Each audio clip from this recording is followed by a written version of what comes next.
नमस्कार, मैं हूं संजीव कुमार और आप देख रहे हैं न्यूज़ पीआर।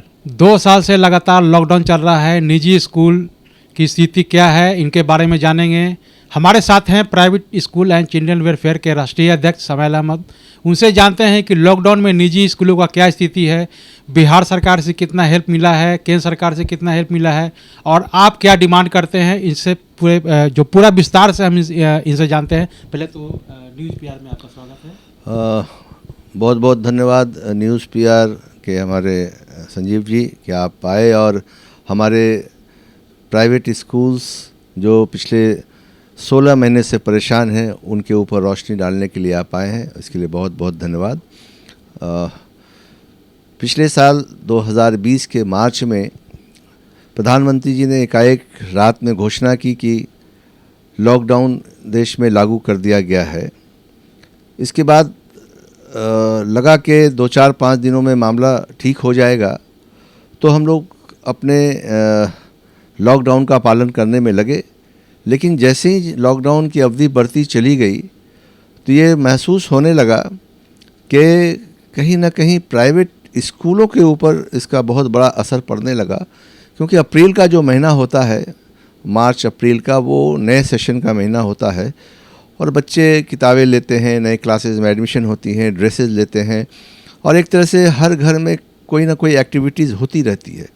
लेकिन जैसे ही लॉकडाउन मार्च, अप्रैल, मई, जून तक बढ़ने लगा तो एकाएक ये महसूस होने लगा कि एजुकेशन सेक्टर पे बहुत बड़ा असर आने वाला है। और जिस तरह से प्रधानमंत्री ने घोषणा की 20 लाख करोड़ रुपए का, तो एक उम्मीद जागी कि हो सकता है कि इस राहत में प्राइवेट स्कूलों का भी कुछ जगह मिलेगी। लेकिन उन 20 लाख करोड़ों में कहीं भी प्राइवेट स्कूलों की चर्चा नहीं हुई, तो बड़ा मायूसी हुआ। और लगातार private school and children welfare association से जुड़े हुए 2 लाख से ज़्यादा स्कूल और करोड़ों हमारे टीचिंग, नॉन टीचिंग स्टाफ, सब लोग परेशान होने लगे कि अब स्कूल बंद है तो कैसे चलेगा। तो 3-4 महीने तक स्कूल के संचालक ने जैसे भी हो अपने टीचरों को, अपने नॉन टीचिंग स्टाफ को कहीं ना कहीं से मुहैया करा करके उनके को मदद करने के लिए आगे आए। लेकिन जब ये निर्णय हुआ कि अब पढ़ाई स्कूलों में ना हो करके ऑनलाइन होगी, तो फिर लोगों ने ऑनलाइन भी पढ़ाने का व्यवस्था किया। चूँकि 70-80% जो आबादी है वो गांव में होती है, रूरल एरिया में होती है, तो ये संभव नहीं था कि ऑनलाइन सारे बच्चों को पढ़ाया जा सके। स्कूल पढ़ाने की कोशिश किया, लेकिन पेरेंट्स के पास सुविधा नहीं, बच्चों के पास एंड्रॉयड मोबाइल नहीं, नेट का प्रॉब्लम, और एकाएक कहीं से ना तो केंद्र सरकार और देश की विभिन्न राज्य सरकारों से निजी विद्यालयों को मदद के लिए कोई स्टेटमेंट आया, ना ही पेरेंट्स के लिए अपील आई कि भाई आप स्कूल को बचाने के लिए आपको फ़ीस देनी है। बल्कि उल्टा हो गया, मीडिया हाउसेस की तरफ से, सोशल मीडिया की तरफ से, सोशल एक्टिविस्ट की तरफ से, इवन जब पेरेंट्स की तरफ से आवाज़ उठने लगी कि जब क्लासेस नहीं हो रहे हैं तो फीस कैसे देंगे हम। लेकिन ये भूल गए कि प्राइवेट स्कूल के जो टीचर हैं वही उनके बच्चों को पढ़ा करके डॉक्टर, इंजीनियर बनाते हैं, IAS IPS बनाते हैं, बड़े बड़े पदों पे पहुंचाते हैं। लेकिन अगर 2-3 महीना नहीं पढ़ा सके स्कूल के टीचर आपदा की वजह से, तो इसका मतलब पेरेंट्स को इस तरह का व्यवहार नहीं करना चाहिए था। लेकिन उसके बावजूद भी देश के प्राइवेट स्कूल्स के संचालक, प्रिंसिपल और टीचर ने हार नहीं मानी और बच्चों को लगातार ऑनलाइन के माध्यम से पढ़ाते रहे। लेकिन कहीं से भी पेरेंट्स की तरफ से कोई नहीं मदद मिली और स्कूल की आर्थिक स्थिति धीरे धीरे ख़राब होती चली गई। आप जानते हैं कि इस देश में 2 तरह की पढ़ाई होती है, एक सरकारी स्कूलों में पढ़ाई होती है, एक प्राइवेट स्कूल में पढ़ाती होती है। देश के जितने बड़े लोग हैं, चाहे वो पॉलिटिशियन हों, एडमिनिस्ट्रेटिव ऑफिसर हों, जुडिशरी के लोग हों, बिजनेसमैन हों या देश के प्रबुद्ध नागरिक हों, उनको पता है कि सरकारी स्कूलों में कितनी पढ़ाई होती है। इसलिए वो अपने बच्चों को प्राइवेट स्कूलों में भेजते हैं, इस उम्मीद के साथ भेजते हैं कि उनके बच्चों का भविष्य सुरक्षित है। और सचमुच प्राइवेट स्कूल के टीचर को तनख्वाह बहुत कम मिलती है, उसके बावजूद भी जो जितना मन लगा के, दिल लगा के पढ़ाते हैं और देश के बच्चों को उस ऊंचाई तक पहुंचाने की कोशिश करते हैं जहां उनको उस तरह से मुआवजा पेरेंट्स नहीं देते हैं। फिर भी टीचर होते हैं, वो अपना ज्ञान बांटते हैं। लेकिन इस आपदा घड़ी में ना तो केंद्र सरकार ने, ना ही देश की विभिन्न राज्य सरकार ने और ना ही पेरेंट्स ने कोऑपरेट किया स्कूल को, जिसके कारण देश में हज़ारों स्कूल बंद हो गए जो किराए के मकान में चलते थे। कारण था कि जब फीस नहीं आ रही थी तो स्कूल मकान मालिक को किराया नहीं दे पा रहे थे, और मकान मालिक भी 2 महीना 3 महीना कितना इंतज़ार करते। उन्होंने भी नोटिस दे दिया और स्कूल को खाली करने का आदेश देना शुरू कर दिया, जिसको लेके हज़ारों स्कूल बंद हो गए। पैसे के अभाव में हमारे जो टीचर हैं इलाज नहीं करा पाए, कितने हज़ारों लोगों की मृत्यु हो गई। पैसे के अभाव में भूखे लोग मर गए, जिनके पास जो चीज़ बचा हुआ था बेच करके, कर्ज ले करके, जैसे भी अपने परिवार को चलाने की कोशिश की। टीचर जो बच्चों का भविष्य बनाने वाले थे, वो टीचर क्या करने लगे? सब्जी बेचने लगे, दुकानों में जाके सेल्समैनशिप करने लगे, गांव में जाके खेती करने लगे, मजदूरी करने लगे। कितना दुर्भाग्य इस देश का, जिस टीचर की वजह से देश पूरे विश्व में, हमारा भारत पूरे विश्व में एजुकेशन सेक्टर में नंबर 1 माना जाने लगा। हमारे लोग दुनिया के कोने कोने में जा कर के परचम लहराने लगे, और आज हमारे देश के टीचर खेती करने लगे, मजदूरी करने लगे, सब्जी बेचने लगे और भूखे मरने लगे। लेकिन ना तो केंद्र सरकार ने, ना ही देश के विभिन्न राज्य सरकार ने मदद की।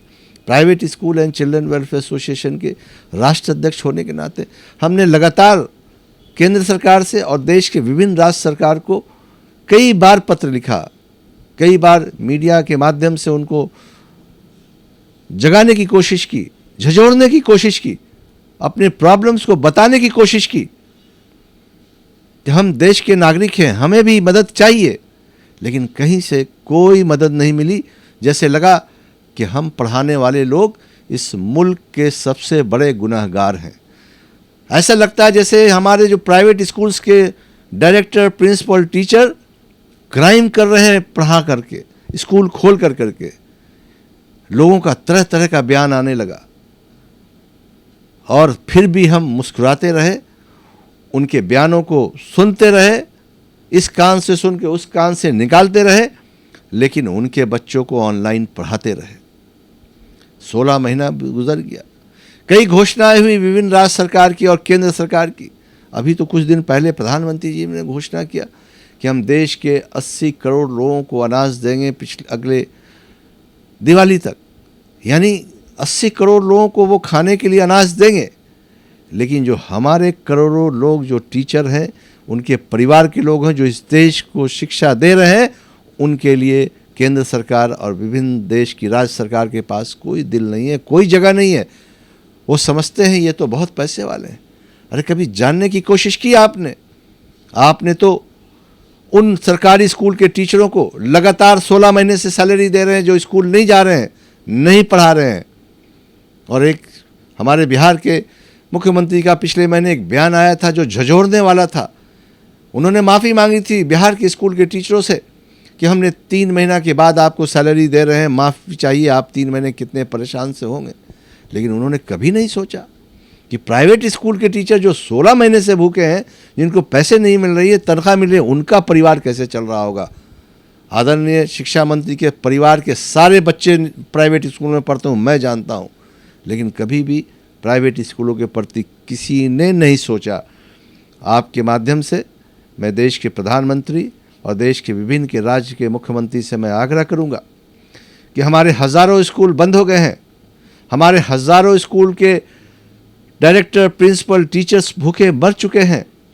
आपसे आग्रह है कि अभी भी आप दिल खोलिए, और जो हमारे हज़ारों स्कूल बंद हो गए हैं, बिजली का बिल नहीं दे पा रहे हैं, मकान का टैक्स नहीं दे पा रहे हैं, बस का टैक्स नहीं दे पा रहे हैं, इंश्योरेंस नहीं दे पा रहे हैं, इसलिए कि उनके पास पैसे नहीं है। लेकिन मैं जानना चाहता हूं सरकार से कि जब हमारी स्कूल की बिल्डिंगें बंद हैं, जब हमारी बसेस बंद हैं, तो आप किस चीज़ का टैक्स ले रहे हैं?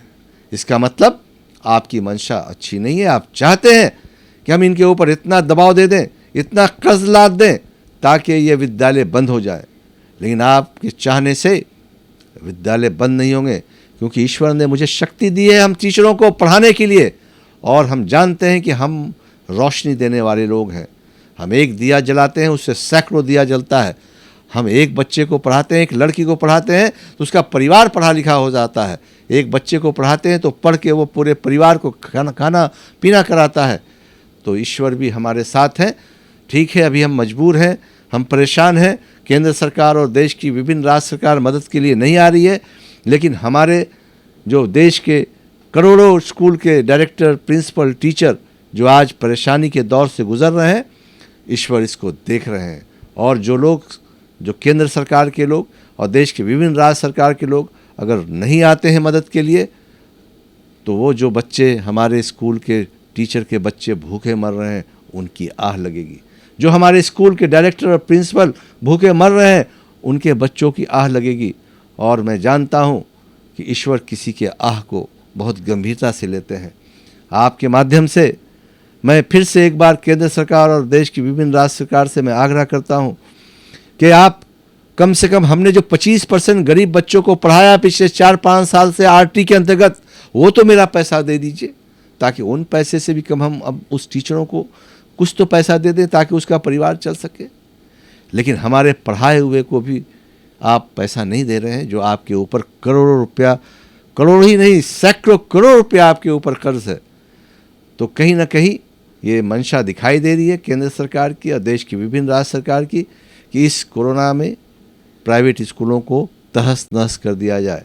मैं प्रधानमंत्री जी, मैं आपसे personal as a president of private school and children welfare association में कहना चाहता हूँ, आपके इस देश का नाम शिक्षा जगत में कोई अगर कर रहा है तो निजी विद्यालय के लोग कर रहे हैं, उनके टीचर कर रहे हैं, उनके नॉन टीचिंग लोग कर रहे हैं और वो भूखे मर रहे हैं। आपसे आग्रह है कि उन टीचरों को कम से कम 10,000 रुपया महीना और 50 केजी अनाज दें ताकि उनका परिवार बच सके। एक तरफ आप सरकारी स्कूलों को, चाहे वो केंद्र सरकार के अंतर्गत विद्यालय आते हैं, चाहे वो राज्य सरकार के अंदर विद्यालय आते हैं, उनके टीचरों को आप जब दे सकते हैं बिना पढ़ाए हुए, तो हम तो आपके लिए पढ़ाते हैं, हमारे यहाँ पढ़ाई होती है, हम रिजल्ट ओरिएंटेड स्कूल्स के टीचर हैं। हम आपके बच्चों को डॉक्टर, इंजीनियर, IAS, IPS और बड़े बड़े पदों पर बनाते हैं और हमारे टीचर भूखे हैं। इसलिए आपसे आग्रह है कि स्पेशल पैकेज में हमारे प्राइवेट स्कूल्स के डायरेक्टर, प्रिंसिपल्स, टीचर को अविलंब लाएं और एक घोषणा करें ताकि करोड़ों लोगों की जान बच सके।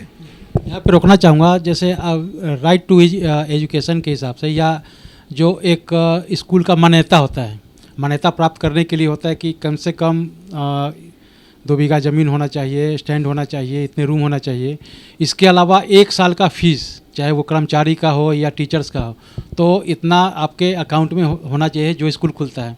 तो जब आपके पास, जब आप स्कूल चला रहे हैं तो आपके अकाउंट में इतना पैसा है, तो फिर इसके बावजूद भी आप लोग जो कर्मचारी हैं या टीचर्स हैं तो उनको आप पेमेंट नहीं कर पा रहे हैं। इसके अलावा आप शिक्षक लोग, जो अभिभावक हैं, उनको भी आप टॉर्चर कर रहे हैं। स्कूल वाले जो जितना भी प्राइवेट स्कूल हैं वो टॉर्चर करते हैं कि फीस नहीं दीजिएगा तो स्कूल से निकाल देंगे। इसके चलते बहुत सारे बवाल हुए, इसके बारे में क्या? देखिए, प्राइवेट स्कूलों के अंदर जो CBSE का मापदंड होता है या राज्य सरकार का जो मापदंड होता है, उसके अंतर्गत विद्यालय खुलते हैं।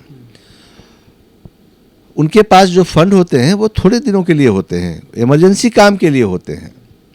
लेकिन ये 16 महीने तक जब राज्य सरकार और केंद्र सरकार हाथ उठा दी कि हम नहीं मदद कर सकते हैं कई सेक्टरों को, तो ये तो छोटे मोटे विद्यालय, इनके पास कहाँ से आएगा लोग देंगे।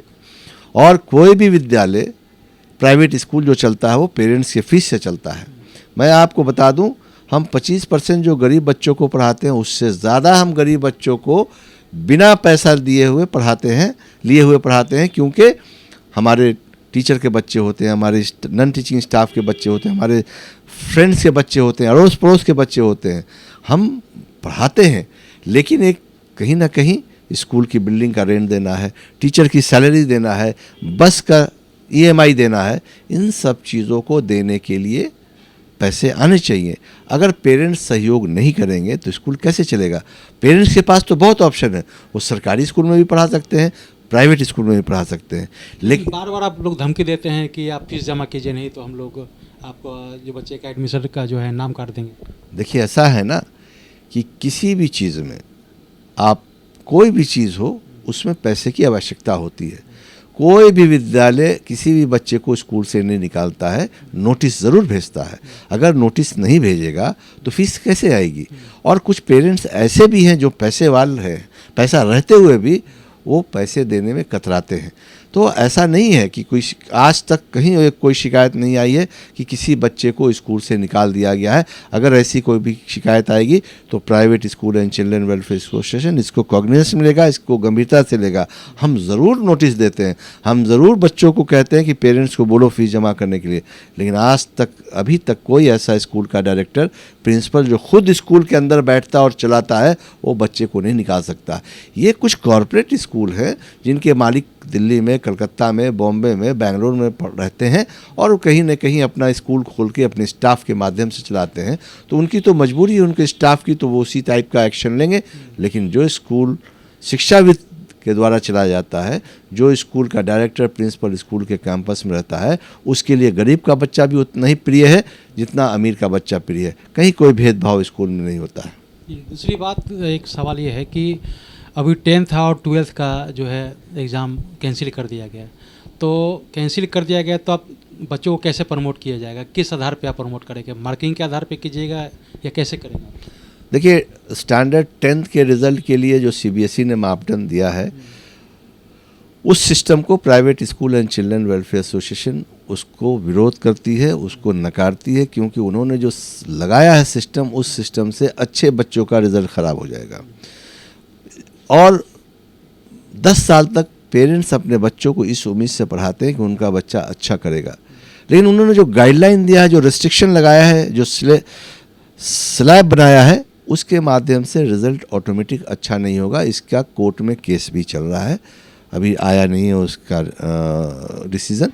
और 12th तक की जहाँ तक बात है तो 12th में भी अभी तक गाइडलाइन नहीं आया है, लेकिन private school and children welfare association ने अपने तरफ से केंद्र सरकार को और CBSE को कहा है कि 10th जो बच्चे पास किए हैं वही 12th का एग्ज़ाम दे रहे हैं, तो उनके पास एक 10th का एक मार्क्स का एक बेस है, प्लस जो 12th का जो प्रैक्टिकल बच्चों ने दिया है। और अभी CBSE ने नोटिस निकाला है कि जिनका नहीं है उनको ऑनलाइन के माध्यम से टेस्ट ले लेना है। तो उन दोनों को मार्क्स को जोड़ करके और जिन विद्यालय ने 11th का एग्ज़ाम लिया हो या प्री बोर्ड का लिया हो उसको जोड़ करके डिवाइड करके एवरेज मार्क्स आप दे सकते हैं।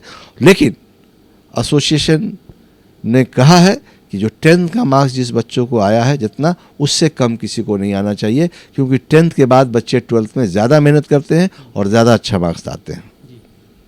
तो आपने सुना कि इन्होंने कहा कि जो 10th और 12th का जो मामला है इसको किस तरह से केंद्र सरकार को हैंडल करना चाहिए। हालांकि इन्होंने कहा कि जो केंद्र सरकार ने जो नियमावली बनाई है वो बहुत ही गलत है, इसमें संशोधन की आवश्यकता है। इसके अलावा इन्होंने ये भी बात कहा कि जिस तरह से सरकारी स्कूल के जो टीचर्स हैं, कर्मचारी हैं, उनको स्कूल बंद है, इसके बावजूद भी उन्हें वेतन दिया जा रहा है, तो निजी स्कूल के शिक्षकों को वेतन क्यों नहीं? तो इन्होंने केंद्र सरकार और बिहार सरकार से गुहार लगाई है कि कम से कम जो निजी स्कूल में शिक्षक हैं इनको अनाज दिया जाए और कम से कम 10,000 रुपया महीना दिया जाए, ताकि इनका भरण पोषण हो सके। क्योंकि लगातार 2 वर्षों से 2020 और 2021 का आप देख ही रहे हैं कि लॉकडाउन की वजह से क्या जो स्कूल है इसकी स्थिति है। चलते दूसरे खबरों की तरफ। कैमरामैन हीरालाल के साथ मैं संजीव कुमार।